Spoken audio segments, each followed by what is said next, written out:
Okay, here we are on to problem set 3, where our mission is in social epidemiology. And as social epidemiologists, it's a fancy sounding term, I suppose, but it essentially deals with the prevalence of disease and monitoring disease from a social context perspective. If you think about any epidemic, social. In fact, the more globalized we become, the more social some of these events and issues become. As you can see, I've opened up RStudio, and we're going to review the homework from this problem set 3. So at this point, I'm assuming that you know how to upload the data, you know how to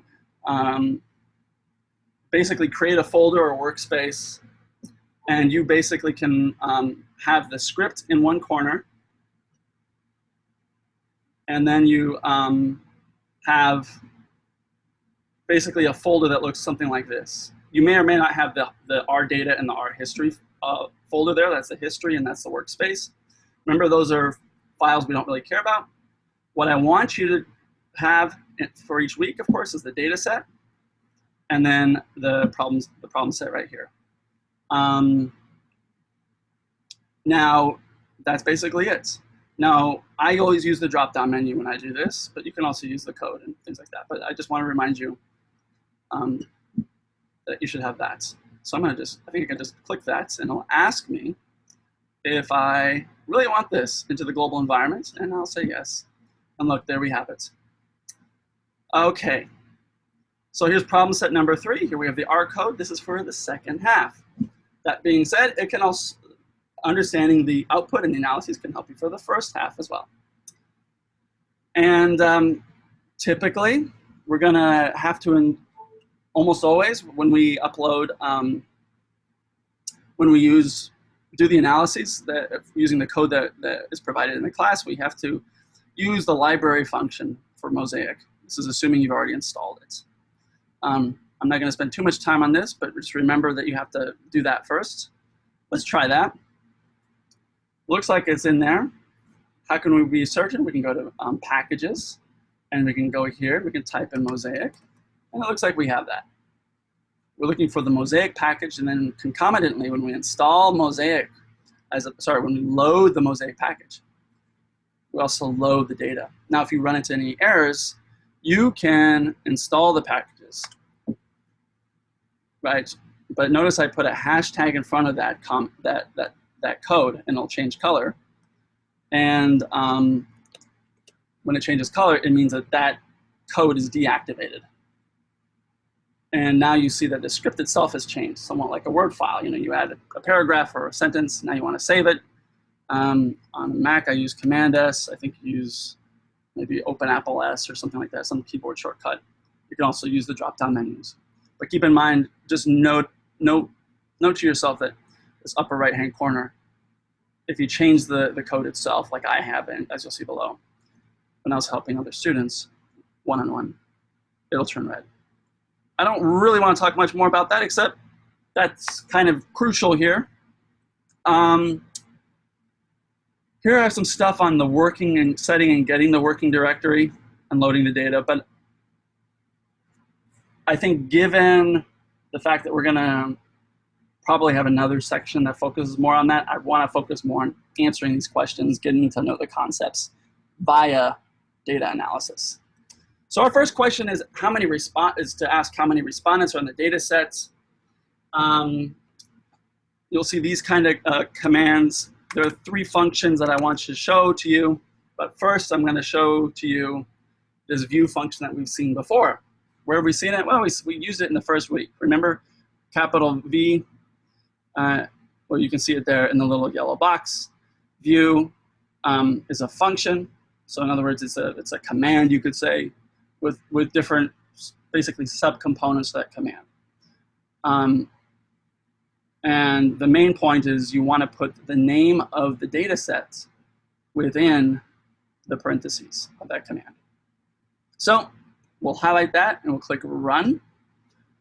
And what we do is we open a new tab automatically, and you'll see that tab.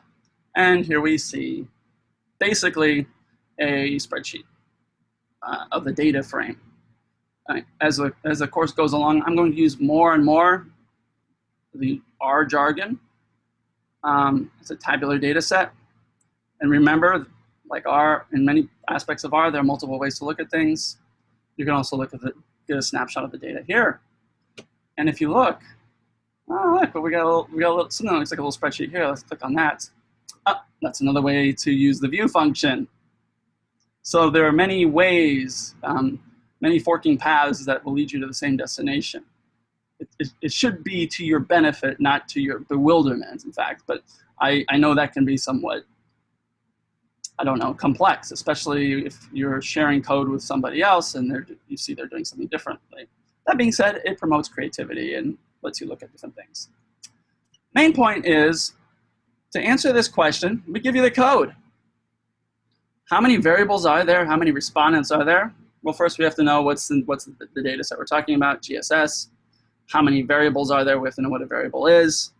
Remember, most of the time, I would say almost all of the time in this class, just for practical purposes, think of the respondents as typically individual people who are surveyed. So a respondent would not be a family. Let's say you looked at like 100 families and you wanted to see family income. Or say next week, we look at states, 50 states. Well, if the unit of analysis, whatever value the row takes on in the data set, respondent typically almost always refers to a person, right? It's an individual who responds. That's just something to keep in mind. But also, we can say it's the observation. It's the rows. Variables are columns, typically. I always say typically because there are always exceptions, right?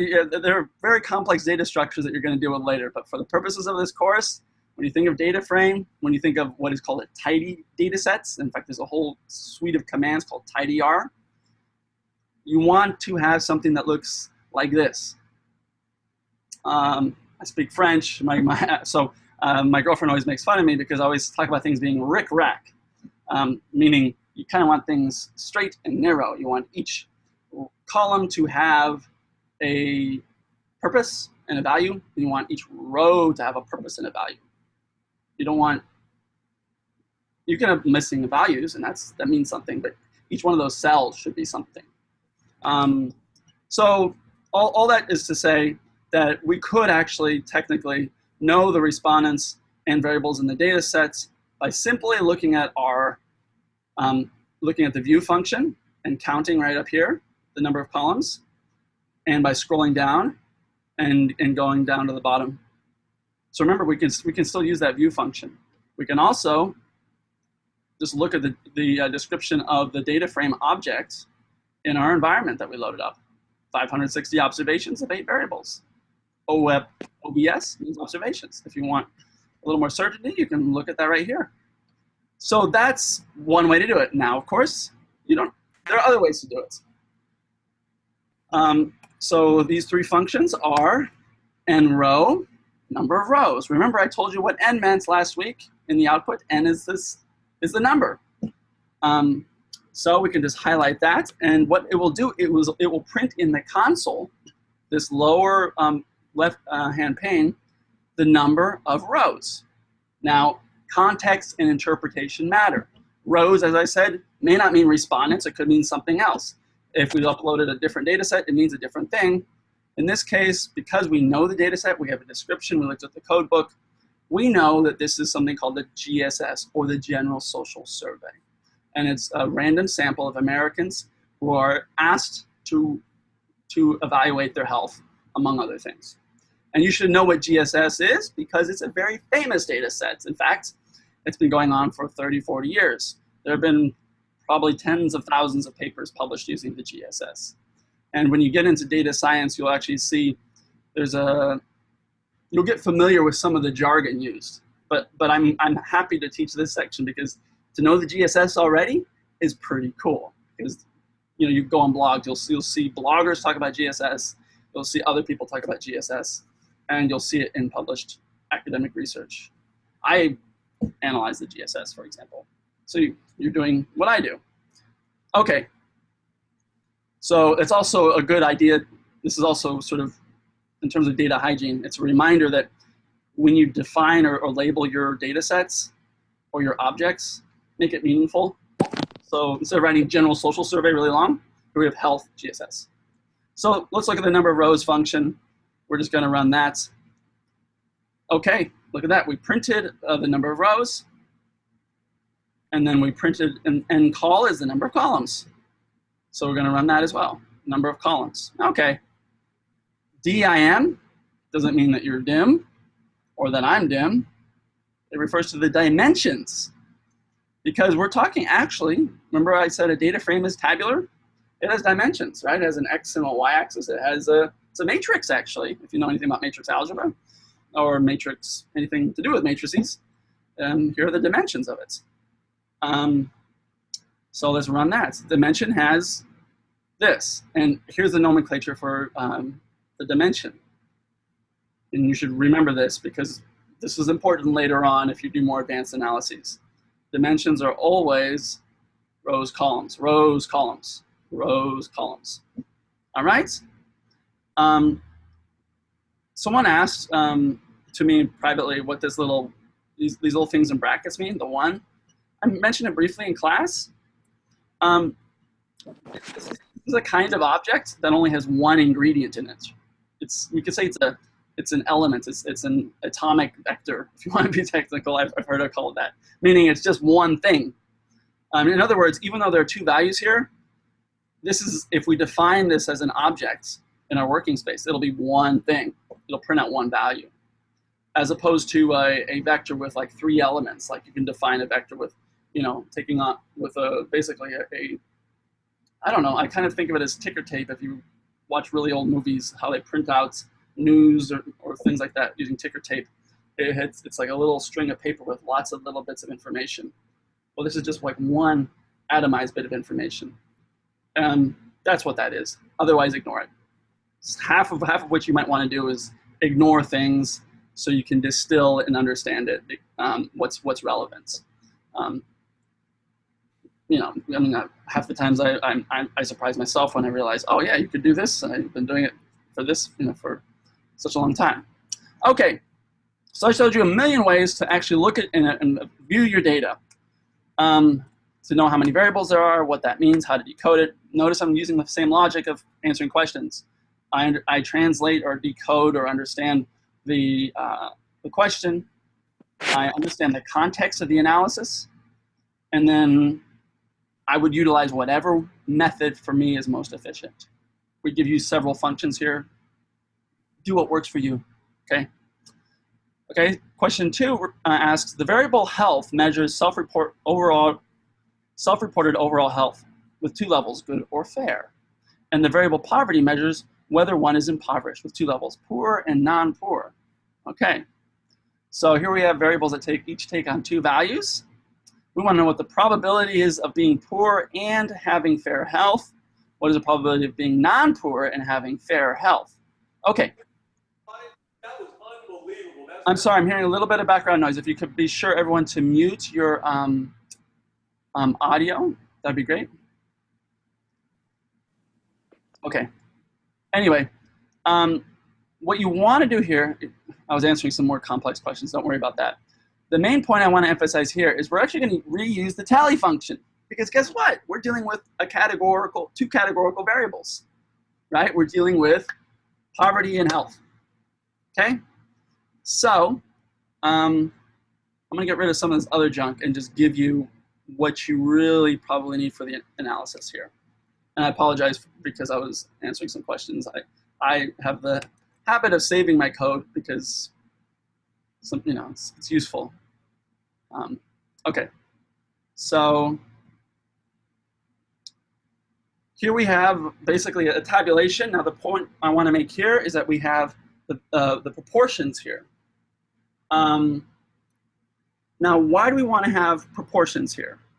I just want to make sure I actually have the right thing, right command, I'm sorry. I changed the syntax a little bit.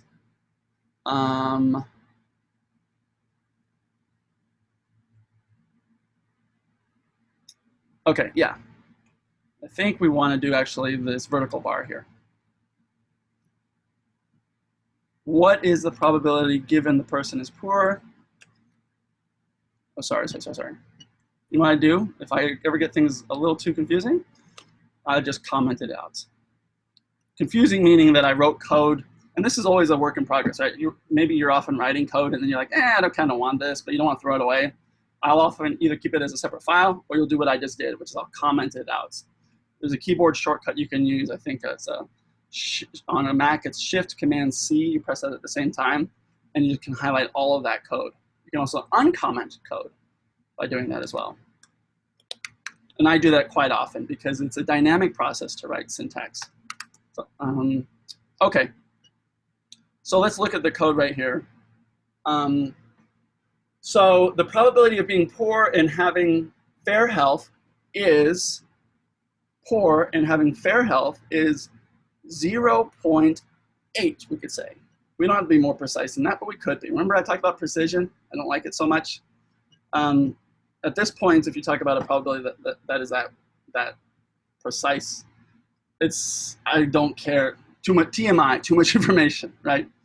Okay, I did use the correct operator here. So what that means though is that this is not a conditional probability, right? This is a joint probability. It is the probability of belonging to the intersection of two categories. So when you write out the syntax, remember we always have that tilde function. We're going to say, when we talk about the probability of blah blah, of variable 1 and the next variable. Right here, what is the probability of being in both categories? We're going to use that plus sign, which is the joint probability. And we're going to use the formats. We're going to represent it in terms of a proportion. Because as we learned this week, a probability is bound by 0 and 1. The probability space S is 0 to 1. So for example, one of the most famous probabilities that we've had in last year was Nate Silver's prediction of the American presidential election. He had, I think, a probability of 0.73 that Hillary Clinton would win. Now, many people had a probability of 1, and they were having lots of bets, actually. It was pretty amazing to see that much confidence. Now, a probability of 0.7 only tells you the likelihood. It doesn't guarantee you anything. Probabilities are not guarantees. In fact, that was Nate Silver's response. He likened himself to a weatherman, or weather person, weather woman, who would say, well, we had a 73% chance of the Hurricane Irma hitting the east coast of, I will say, we have a 73% of chance of the hurricane hitting the east coast of Florida as opposed to the west, primarily the west coast. That is a clear example of probabilities. And the main point, though, is that we are taking the analyses of categorical variables that we had last week and using that as an interpretive framework for the data. And that's an important point, which is that while the analysis may seem the same, the analysis and thinking in terms of probability is about what I would call a framework or a style of thought. It's thinking about the world in terms of chance. Some chances are more likely and less likely. And you're not going to escape that kind of thinking in this class. That being said, you're going to have time to understand it and better and better. But the reason we have probability is that it is the cornerstone of modern statistics.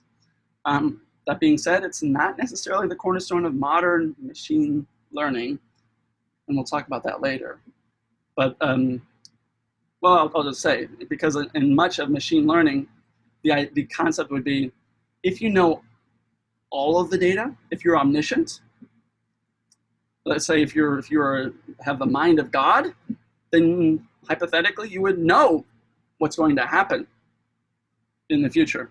You're going to know who, everything will be predestined. Well, we are mere mortals, so we can only do our best guess. So that's what this is all about. So just keep in mind, you're going to, for analyses, you're going to always talk about proportions. You're going to have decimal places. And you could interpret these in terms of percentages, but a probability is bound by 0 and 1. Okay. I talked a little bit about rounding, but I have a video that I'm going to post on that instead. We also asked a related question. What is the probability of being poor and having fair health?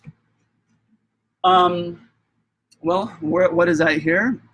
Poor and fair health is right here, 0.08. Did I answer that same question, though? The probability of being poor and having fair health. Non-poor and having fair health. So poor and fair health is here. Non-poor and fair health is here. All right. Any questions about that? Okay. All right.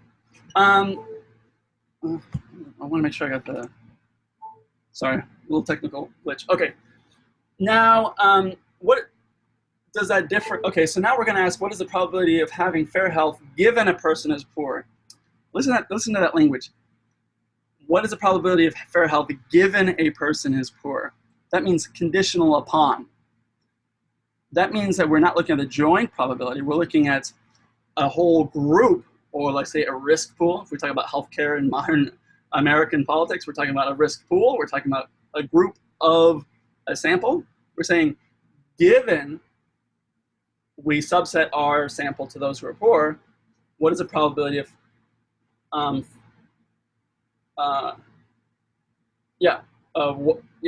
if we talk about given something, in other words, if we assume something beforehand, we're going to talk about conditional probabilities, and that's different than joint probabilities.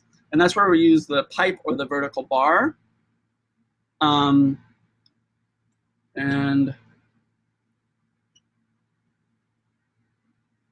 I'll just do it right here. I apologize for changing the code here. That's somewhat different.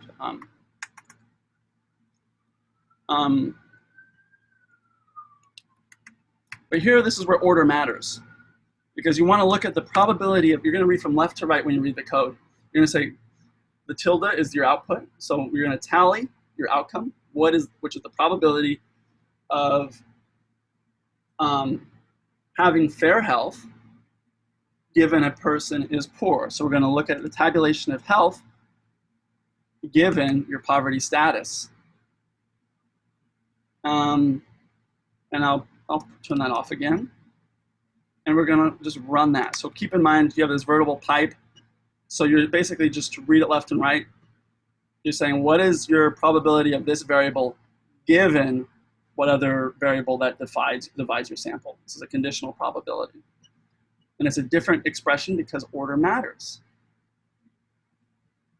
In other words, your probability of poverty given your health status is different. It's a different statement. It has different meaning than your probability of your health status, whatever category you belong to, given poverty status. With joint probability, it just means you belong at the intersection of both categories.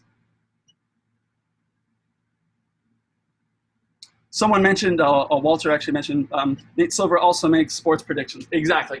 So there is a huge intersection between, I have to say, there's a huge intersection between sports and statistics. I have it among my friends. There's actually a whole field in baseball called sabermetrics. I try to stay out of it because it's quite addicting, right? It's because you can I don't know. I don't want to deal with it, but I could even show you a book I think I have on that. Yeah, I would say if you are, yeah, it's a lot of fun, but I would say it's not uncommon. And the term I'm going to type here is called sabermetrics. So which was developed by a student who belonged to the same scholarship hall as the instructor of the course.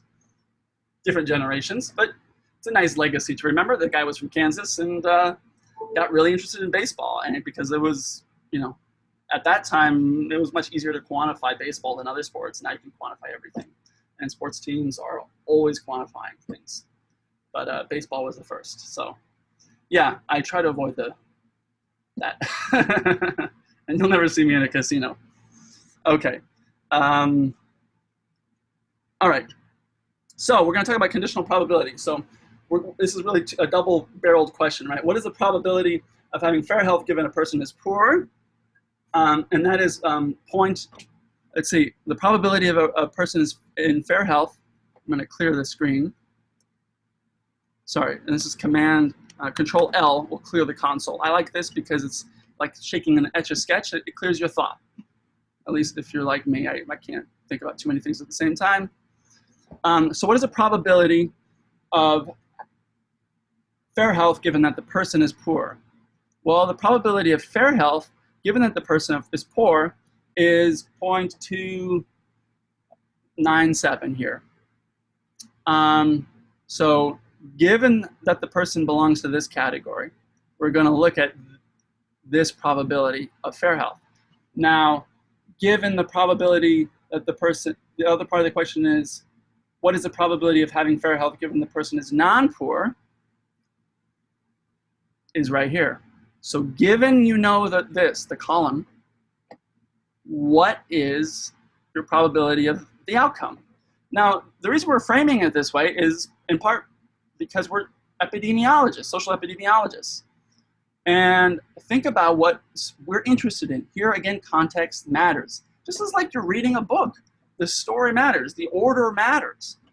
You have a theory that something like poverty influences health, for example. This is the sort of, would be the intuitive logic, I would say, why you almost always see papers published this way. Although you can think about reverse causality. You can think if you're really sick, then that will lead to poverty as well. It's a big issue in epidemiology. But here the framing is basically saying, okay, we're going to take all of the respondents, take them into two groups, the poor and the non-poor. We're going to see who's in fair health in one group, who's in fair health for the other group. And then you have to understand what that difference suggests.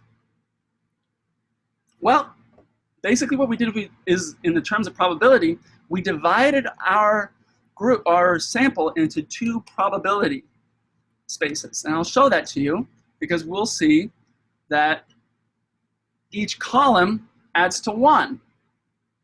That's different than when we talk about joint probabilities where each one, all of the cells added together equal to 1.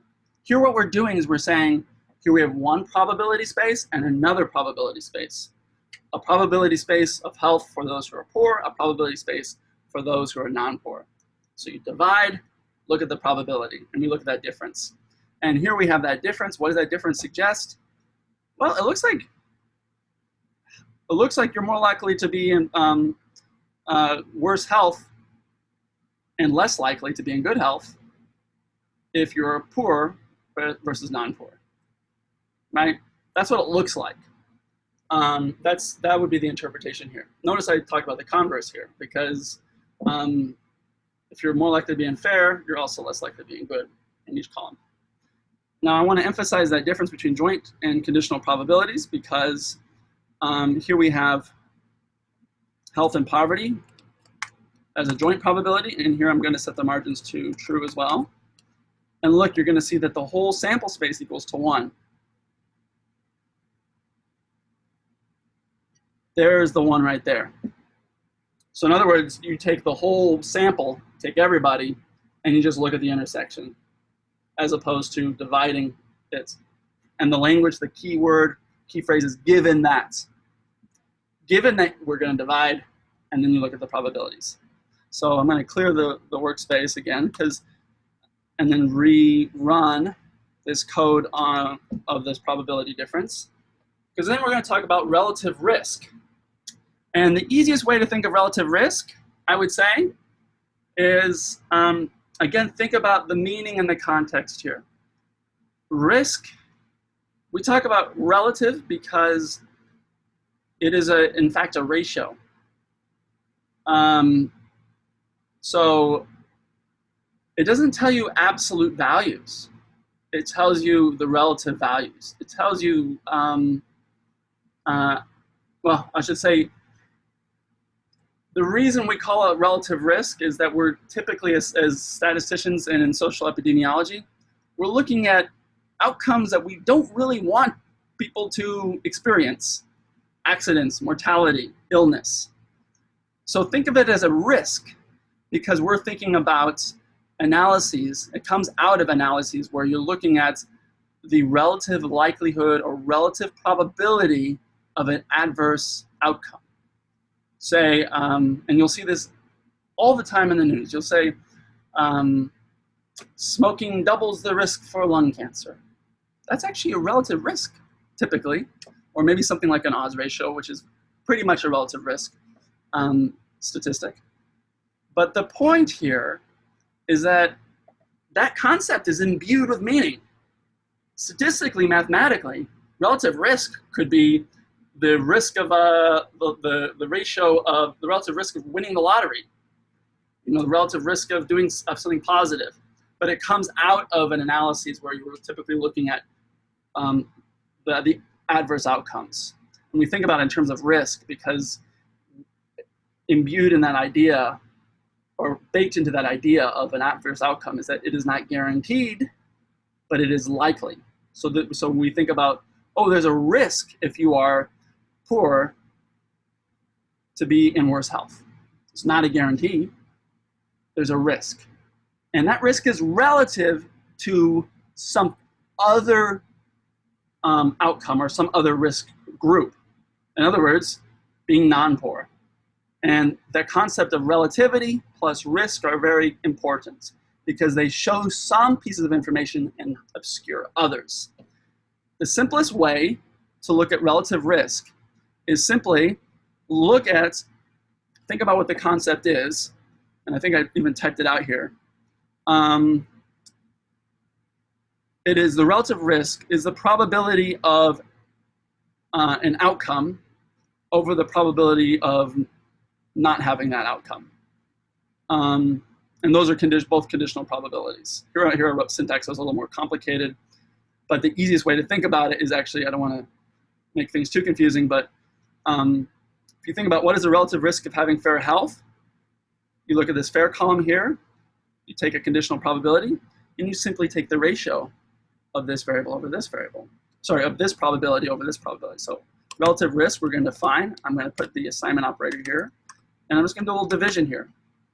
You can just type it in a calculator. You don't have to be this precise either. And we press carriage return, and then I'm going to type RR, which is another printing it. The relative risk is 1.86 here.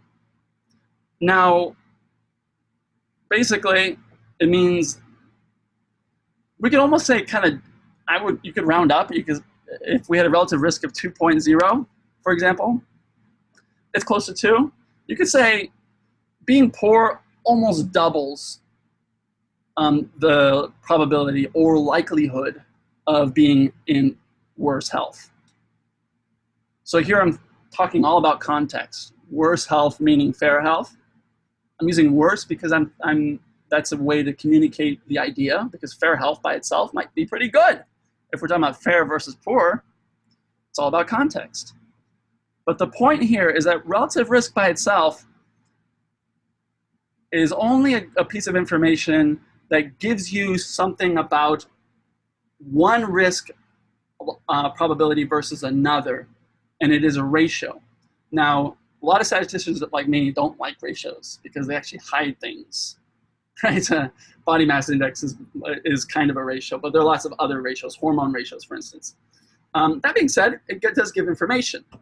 And I want to emphasize here that it does not give the true prevalence of something. So I want to give you just a hypothetical example of where you can have a very high relative risk, a high RR, but it may not be substantively important. So let's say we have the probability of, I don't know,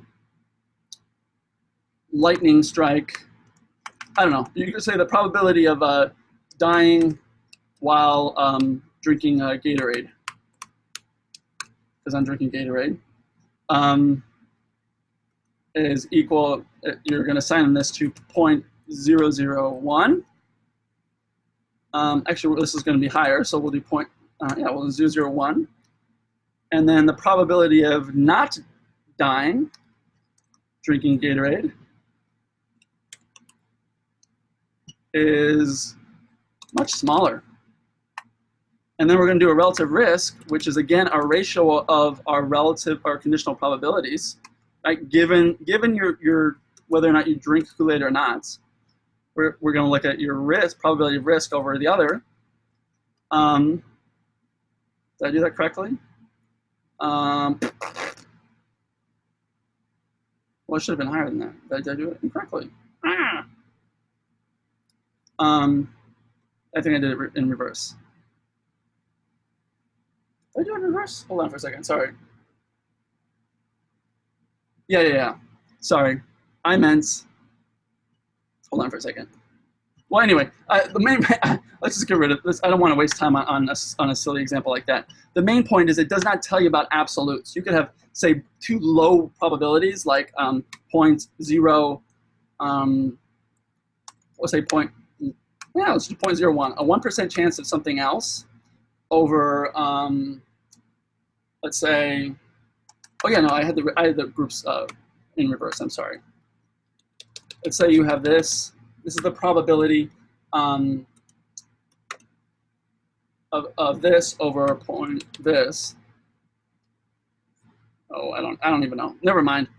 I'm actually fumbling this up, and this is my fault. I'm just going off script a little bit.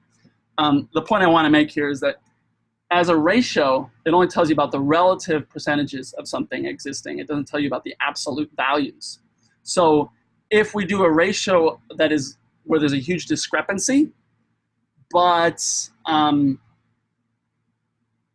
each probability is very low, then that's something to keep in mind. So for example, say you have a 3% chance of dying versus a 1% chance of dying from, say, drinking too much water. Well, the ratio of 3/1 would be 3.0. And a risk factor of 3.0 means drinking too much water triples your likelihood of dying. Nevertheless, the probability among those who drink too much water is still 3%. I hope that's clear. The main point is when you think about relative to what? And this is why it's very important to read and interpret your statistics. When you think about probabilities, when you think about the probabilities as percentages as well, when you think about relative probability, this is all crucial from distinguishing statistical significance, which we're getting closer toward understanding, and substantive significance. Okay? That's what I want to emphasize here. The other point here, as well, is that we know that just to interpret a relative risk of 1 means that there is no difference in the relative risk given exposure to the risk factor. A relative risk higher than 1 means that you're more likely to experience an adverse outcome given exposure. So here, exposure to poverty increases your risk of adverse health. A relative risk less than 1, and it's bound by 0, so it doesn't go below 0. So relative risk from 1 to 0 means that you're less likely. So a relative risk that is less basically means it's a protective factor, in fact. So you should remember that, and that's also in the notes, but I think that's important to talk about. Here I use far more code than we need. I think I did it far more concisely. Yeah, just remember living in poverty increases the risk of having fair health, those who are exposed to poverty. So think about it as exposure and outcome. Okay, now we're going to talk about the variable change measures whether or not people are satisfied with the current healthcare system. Let's take a look at that variable. We can go here. Right here. You can look at it here and just look at the order, or you can actually, again, look at this little tab here, and you can look at change here. It's a factor with 2 levels, meaning yes or no. Are they satisfied or not satisfied with the healthcare system? Those who respond yes are satisfied with the current healthcare system, while those who respond to this are no are not satisfied.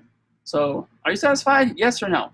And by the way, very interesting, right? Because here we have in the United States, we're having a lot of healthcare debate. So this is where statistics and social epidemiology is crucial, not just in terms of understanding relative risk, but also understanding people's attitudes towards health policy. So, and here again, context is important because you won't know what yes or no means without looking at the code book. And there are many retracted papers that I've seen where people just reverse the meaning of a dichotomous categorical variable. They thought yes meant no. So be sure to interpret that correctly. So we want to know, those who are no want to change. So we got the yes people who say, we're okay. No says, we're not okay. What is the probability of wanting to change the healthcare system, that is responding yes, among those who are poor? In other words, given that you're poor, right? Let's take that sample space. And what about those who are non-poor? And what does that suggest? Now, keep in mind, we're going to look at proportions. And I talked about given that, but you can say among those, because we're talking about a conditional probability. We're basically saying, given that you belong to a group, what is your attitude? Keep in mind, I just want to show this to you. This is a pedagogical opportunity. Notice there's a little red thing here. Looks like there's an error here. They say unexpected token. Sometimes R will not tell you exactly what the problem is. A token is a bit of syntax, I guess. You can tokenize something, but the point is it's complaining about something like this equal sign that can't interpret. It's not sure what's going on. So it's not that useful. But it does know that something is going wrong here. And that's why you see a little bit of red here, kind of like in Microsoft Word, you might see an autocorrect. What I did here is I forgot to put a comma in here. That's just important just for understanding understanding maybe some of the tricks that you'll see when R talks to you and complains. So remember I said given that, we can say what is the probability of having opinion yes or no given poverty status versus non-poverty status, or among those. This is where language matters. This is, again, goes back to interpretation and context, less about math, more about thinking and context, right? For example, in context, you might want to know what year this is. That's also an important aspect. Okay. Or the fact that people are constrained to respond yes or no to the question. Of course, we made things a little more simple for you. So let's run that code here. Keep in mind, we basically, again, we know from the total at the bottom, and that's what the margins command does. The margins basically gives us the values of the totals. It's kind of not very informative fundamentally, but it is a good reminder that we basically take along the x-axis of a two-way table or multi-way table, that those columns are those groups that we define a priori, given that. It's right after that vertical bar, that pipe. Poor or non-poor, that's the poverty variable. Now we have the probability of saying yes or no. What do we find? Well, it's kind of interesting. In fact, we could actually calculate the relative risk. Change, we could do this. The relative risk of change given a poverty status. It looks the same, doesn't it? Actually, I won't even type that out because you can just basically see that if you're non-poor, the probability of responding yes is 0.687. The probability of saying yes given that you're poor is 0.689.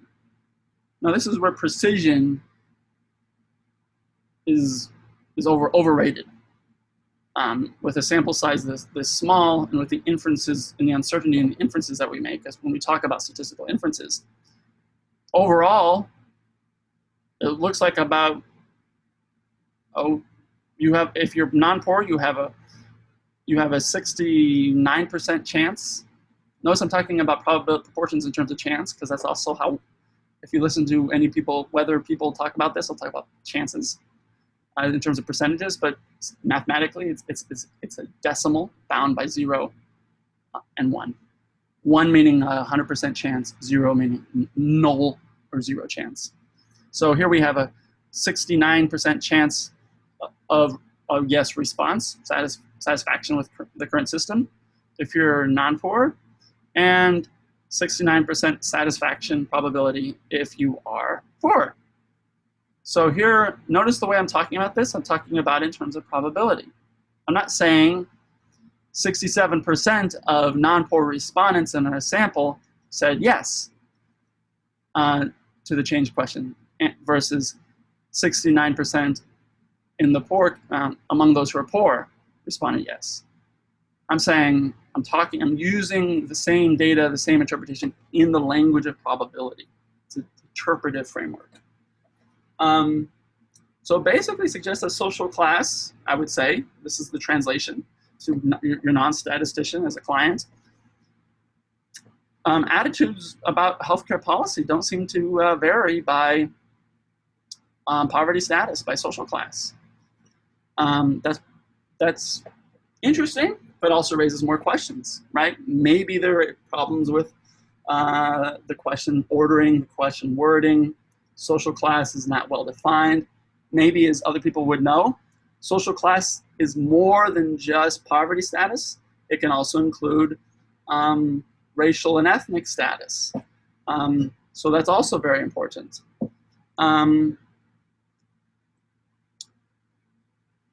We can talk about some of these other things that are relatively interesting.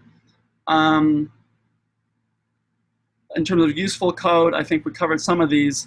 I do want to show to you 2 other ways of looking at the data set. Yeah, I did revisit some of the kids' data set, but we don't have to talk about that. 2 other commands that are important for viewing your data that you might like, that I use all the time. One is called head and tail. These aren't probabilities. It's simply saying, maybe I don't want to view the entire data set, especially if you have millions of rows, but you want to look at the first 10 observations. That's the head of the rows. So it'll just print out in the console. That should work. Hold on. I'm sorry, it's 6. There are options, I think, if you do comma 10, or maybe it's in reverse. You can look at more rows. See there, look at the first 10 rows. Or if you want to look, so that's important. Tail looks at the last 6 rows here. So this is a nice way to print it out in the screen. Also, it's just a good way to look at the data so that you don't have to open up a new tab, and maybe if you're like me, you might feel a little overwhelmed. It gives you an idea of the data set. I'm going to post sticky to the message board something really fun, which is a couple random functions, which is this idea of dealing cards and flipping coins. They give you an idea of probability. And the most interesting part, as I mentioned before, is this idea right here, which is basically you take and you deal your cards, all 52, you randomly shuffle them. You take a 52 card deck and you sort them.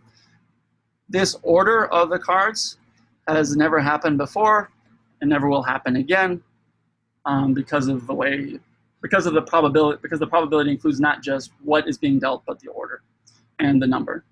It's so remote. The probability is so close to 0 of repeating this order that you've basically done something that's never been done before. So I think that's pretty interesting. Okay, the rest of this is not as relevant, but it does give you some insight, I think, into aspects of probability that I would hope encourage you to avoid going to the casino, because that's how they take advantage of you. There's a whole science and a psychology of cognitive biases that we have as human beings that make probability difficult for us. One is called the gambler's fallacy, right? Okay, anyway, any other questions regarding probability? I think we covered the most important stuff, which is related to this idea of relative risk, interpreting relative risk, and interpreting output in terms of probabilities. No other questions, I suppose? Okay. Let's see, we got a few questions. Let's see. Okay. Yes. And we'll definitely post the recording ASAP. I apologize for earlier, but yes, we will make that available. Thank you very much. And then we will talk about the advanced R section as well. Thank you so very much, everybody. And as always, I'm just going to give this again. I'm available. Even when I was ill, I was talking with students, as you can see from the code. Reach out to me one-on-one. All of the sections will be posted in the sections area.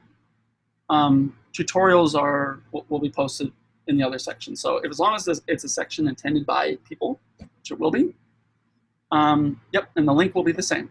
So it'll just be another section. Yep, totally. I assume attendance might be a little smaller there, but yeah, I think that's. It also might be a little more idiosyncratic based on the questions that are being asked. But anyway, that's it for this week. Good luck, and feel free to ask and follow up with any questions regarding the assignment and these concepts. And be patient with yourself, okay? See you, hopefully, before Thursday. We'll see. Okay, thank you very much. Take care. Bye-bye. Have a great day.